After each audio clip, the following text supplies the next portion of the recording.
All right, what's going on, everybody? We're back. We're going to be doing a review for Fully Cooley Alternative Episode 2. And this week's episode was entitled Grown Up Wannabe. This is the second episode. Last episode was the premiere episode. I wasn't too keen on it. My friend here who did a review with me, the review discussion last week, he kind of felt the same way. We really weren't too keen on the first episode. I was seeing a lot of y'all responses in the comment section, and keep it coming with your opinions on the show. Like with a show like this, it's gonna be divisive. So it's cool if you don't like an episode or if I like an episode or whatever. I saw the dislikes on the first episode review. I get it. Y'all like the first episode. That's cool. It didn't really do much. It didn't really do much for me. I'm gonna be honest. But this episode right here. After we just watched it, I literally said to myself, "Now that was great. That was great. That was way better than the first episode. I'm gonna give y'all my score right now. That this episode is gonna get an 8.5. 8.5. Only reason I'm not gonna give it a 9, and we'll get into the specifics and everything, and I'll give him a chance to speak. But the only reason it's not gonna get a 9 or even a 10 for me is because, again, like I said in the first review, they are kind of a little bit too on the nose with their theme and the way that they're kind of using the dialogue. Just some of the dialogue I thought was kind of a bit too on the nose or a bit kind of bad in here. When it came to just like I want to say like the middle portion, either like the middle and kind of close to the beginning of the episode. But everything at the end, especially at the last few minutes of the episode, the writing, the dialogue, it was golden. It was just perfect. Perfect. And some of the jokes in here, perfect. Perfect. Completely perfect. That's all I can say. But, so what was your overall thoughts on the episode? Let me go ahead and just get your quick opinions and stuff on it. Honestly, the only thing that dragged it down for me personally was the Hijiri and the guy dating. That was like the only thing that was like dragging it down for me until it like kicked in the gear like after the fact, and then just like okay, so kind of go into that. So like why did that kind of drag it down for you? Because I actually thought that part was golden. I thought that was so. Whoa. I'm gonna let you speak. I'm gonna let you speak. Before I say anything, I'm gonna let you speak. So go ahead. Okay. It just at the beginning. It picked up a little bit as it progressed because I'm not too big of a fan of like, oh, wonderful, high school student dating a college student. It's like, oh, wonderful, oh, that's one of these. And it kind of picked up. It kind of picked up a little bit as it progressed. When it started, I'm like, oh my god, don't do this. And then as the episode completely progressed, and we saw what Haruko was getting into, and on top of all that, and it's like. It's just like she got dumped by the dude, and then Haruko steps in and just like pretty much to just activate her NO channel probably, and then that whole Michael Bay-esque transformer comes in. Just like, yeah, that reference. Dude, she screamed Michael Bay as a battle cry, and then she had that giant "I have a giant penis" line. I'm like, yes, Karamush's penis line from Samurai Jack season 5 last year got destroyed by this. I don't know what Adult Swim / Tsunami's like obsession with having penis as a thing now. Well, you gotta. Well, you gotta remember. Wait. If it comes out of nowhere, like. Go ahead, man. Go ahead. If it comes out of nowhere like that, then it's kind of justified. You don't expect it to just be like, oh, here's a dick line. If it was just like this, that, and this, and that, like all the time, we just expect it. When it's something like this, that comes out of nowhere, just like, ooh, look, you look like a giant penis. It's like, wait, what did it just say? It's just,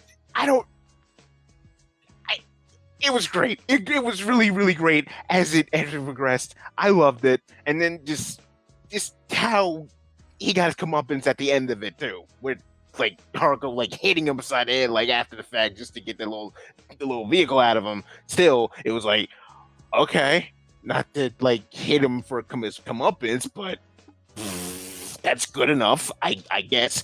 Her making an honest living really kills me too. So it's like the Vespa is gone in favor of a food truck. If you've noticed, I haven't seen the Vespa at all. I don't think that's It coming just, back. I don't think that's or coming she back might at have it all. stowed away in the truck somewhere. But she's making an honest living. She's not living off of somebody. That's the thing that like gets me right now. Anyway, go ahead, man. If I had to actually rate this real quick, I'd probably give it an 8. I'd probably just give it an 8. It was better, so much better than last week. Okay, you can hear the excitement in both of us. We really vastly thought this was better than last week. Go ahead. And it's not. I should say this. It's not just because it kind of. I don't want to say it had more action because it really didn't. But it seemed like more. I don't want to say more was going on, but it just seemed like it had more of what we kind of expect from Fully Cooley, but at the same time, what I'll give it points for, because so for what you said earlier, because I kind of want to hit on every point that you said earlier.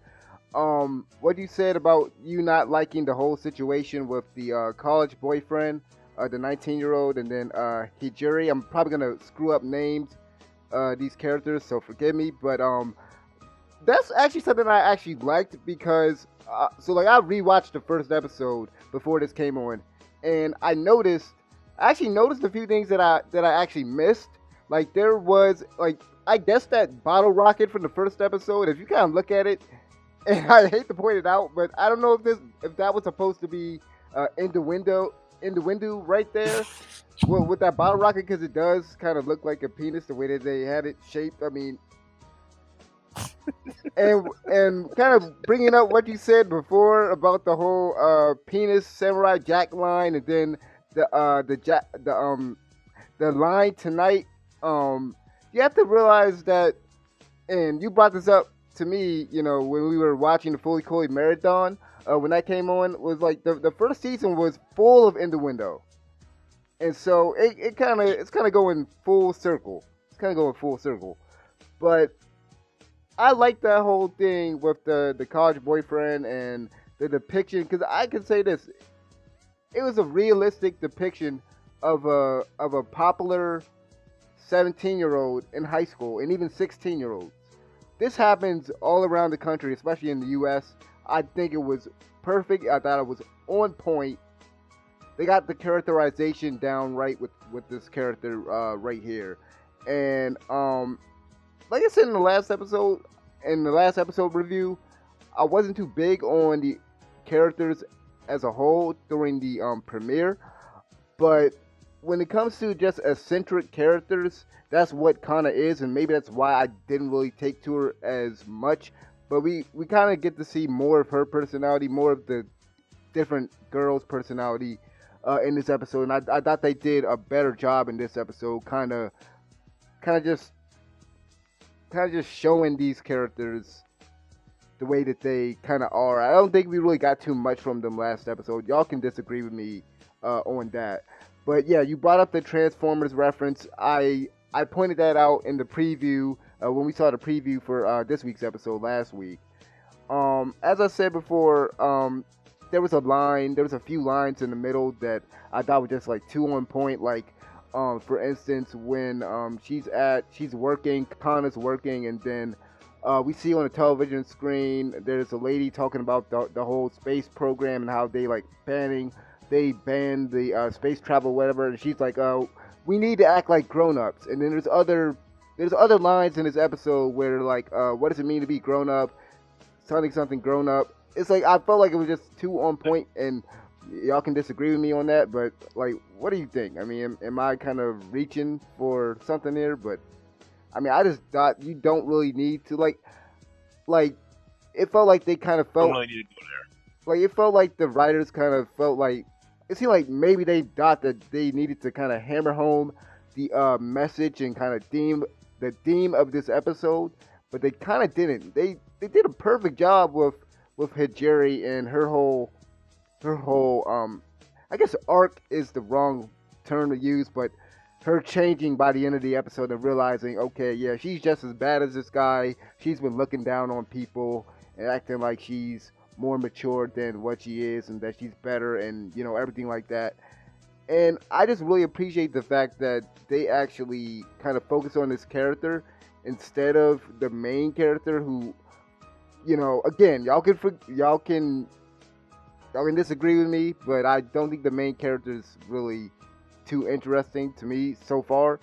But and I wonder if they're gonna do this with every episode, or they're gonna just focus on a different girl until they get to Kana. Maybe they'll get to Kana last. And something that I forgot to mention in the last episode, and something that I forgot to mention that I probably didn't just pick up. I probably didn't pick up on it last time in the last episode review, but I don't know if you noticed at the beginning of the first episode, they said well, when Kana's doing the whole narration, she's been crying all night, and then by the end of the episode, where she's like crying, they're asking like, why are you crying?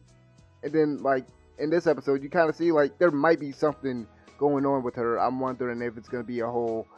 It can't be the Hidomi situation where it's like, oh, she like with Hidomi, she missed her father or whatever. So there's gotta be something going on with her.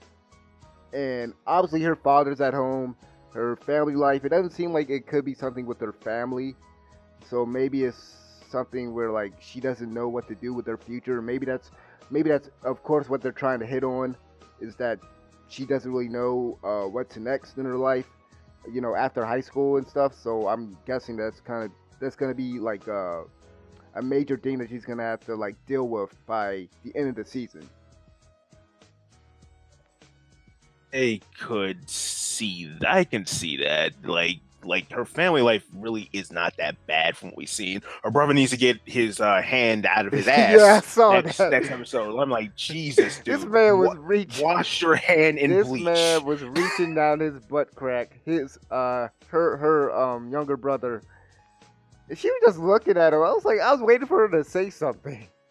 Because she said, because remember she said something in the last episode about him slurping the eggs, because her friend Pets was like, her father was slurping the egg and she thinks that's gross. And then Kana by like certain part in the episode, she's like, don't do that to her brother, because she was like, girls are gonna think that's gross. So I was wondering if she was like, I was just waiting for her to like say something, but she didn't. I guess we can kind of touch on kind of the end of the episode, because like I said, the back half of this episode was perfect when it came to the dialogue from Haruko. Men are from Mars, women are from Venus, and I got a big penis. Like, that line, and the line at the end after she hits the guy, after she hits the 19-year-old boyfriend, well, ex-boyfriend by the end of the episode. The most important thing is how big you are, and then a small car pops out the boyfriend's head. So we can assume that the car came from his head, maybe? Or am I missing something? I'm talking about like the car that he was driving. Yeah. I mean, because they never really say where he got the car. Yeah, they never specify where he did get it from. So it's like, oh. Then again, okay. It might be. Then again, I think it might have been the pen. Maybe. I think because the pen did something to the car. That's what I do know, because from the last episode, we can tell this season is going to be, the pens are dropping down, and they even said in the episode how the pens they're dealing with, I guess the city is dealing with the pens, and for some reason I guess like one of the malls shut down or something. So this whole season is going to be dealing with the pens and the whole NO channel thing. So man, anything you want to? Oh, go ahead, because I was going to let you talk. Go ahead. I'm sorry. No, go ahead. One thing I wanted to point out is like kind of overreacts to almost literally everything, even more so than both like Naruto and Hidomi. So I was just like thinking throughout the episode, I'm like, why are those horns suddenly just taking her sweet time and coming out of her head or whatever she has going on in there to open up her channel and such? Because it's like, one little thing set Nacho's off just like that, and he had like several things throughout like every other episode in the beginning. In like the beginning of the episode, with her, it's like this should be like clockwork with how she acts and everything. Why isn't it doing this? Is it just selective? I know I'm looking too deep into this, but it's like you guys put it out there, and it's like this. She overreacts to every little thing, like when they kissed, when they broke up, and just and when she sticks up for Hijiri, now the horns come out. So She's like the does it? most. Well, she's like the most childish one out of all of them. Out of all of them in the group, that's what I noticed is that she's the most Oh eccentric yeah, one. She's the most kind of hyper out of all of them because most of them are just they're kind of mellow, but she's just the hyper one that just gets excited. Oh yeah, let's do this! Like how she was in the last episode. So I mean that's how her character is. yeah. Just Like I get it. I do get it. That's probably what they were going for this one, and I get the whole point.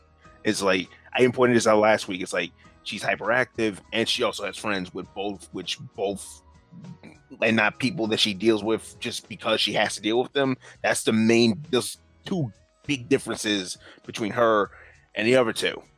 So she already stands out, but I can understand why she isn't everybody's cup of tea. So there's that too.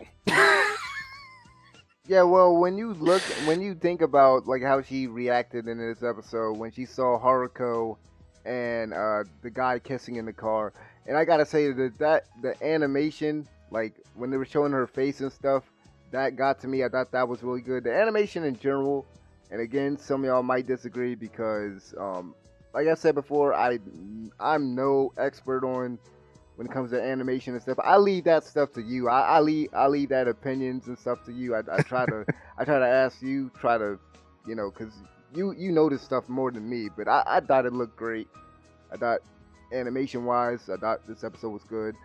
I, after watching the first episode again, I did kind of notice that some of the voice acting, like the voice acting in general, is good, but there are some lines that are delivered that I think they were kind of I didn't really like the delivery of certain lines.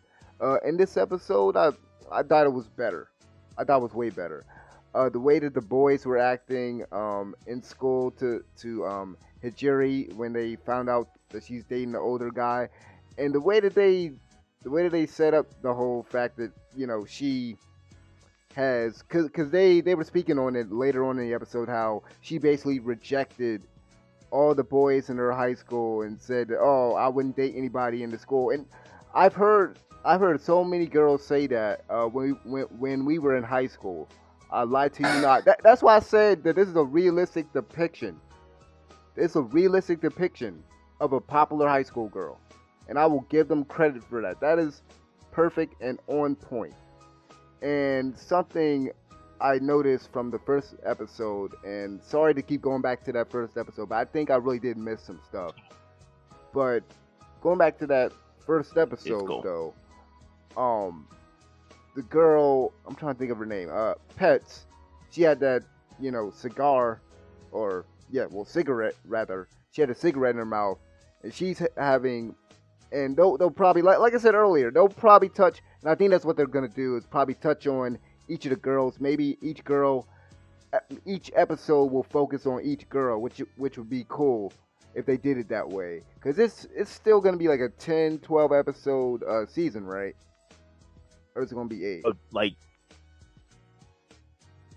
it's ever going to be the normal 6, or we might get lucky and have 8. It was it But was 6 last time, right? it's been 6 since season 1, dude. So we might end Okay. up getting the same like 6 Okay, episodes. so But that would. But your theory on like if this season focuses on the whole group and then like do kind of last because they got to like set up the whole big like grand finale like they always do. That would make sense. That would give like them like a minute to flesh her whole group out. That would help. I mean, it's Give me a that. reason to care about the. Well, it's that, but it's also the fact that when you look at their characters, like what we've been saying, each character has their own distinct personality. Kana's eccentric. Hijiri is like the older one, the one that acts more matured than everyone, and we saw her flaws and stuff in this episode.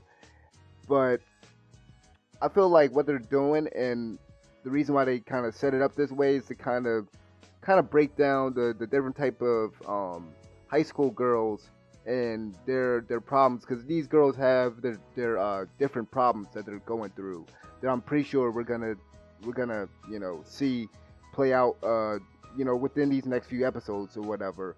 Like I was talking about before, pets and her issue, because again, she they showed her in the first episode with the cigarette. There has to be something to that. And usually when girls start smoking early, if you watched enough TV shows, you kind of know, you can kind of guess where there might be some, issues or whatever going on. It's kind of a hint there. Maybe that was supposed to be a hint. But Mosan, the fat girl, the big girl, obviously that's a big thing is her weight. They've teased her about it, and you know they've made jokes about it and everything so far. I mean, they're probably going to touch on that and how how I guess maybe her self esteem or whatever is getting hit or getting hurt. Maybe she's hurt some type of way, but I feel like they can kind of touch on each of these characters within these episodes. And we're only on episode 2 now. Next week is going to be episode 3.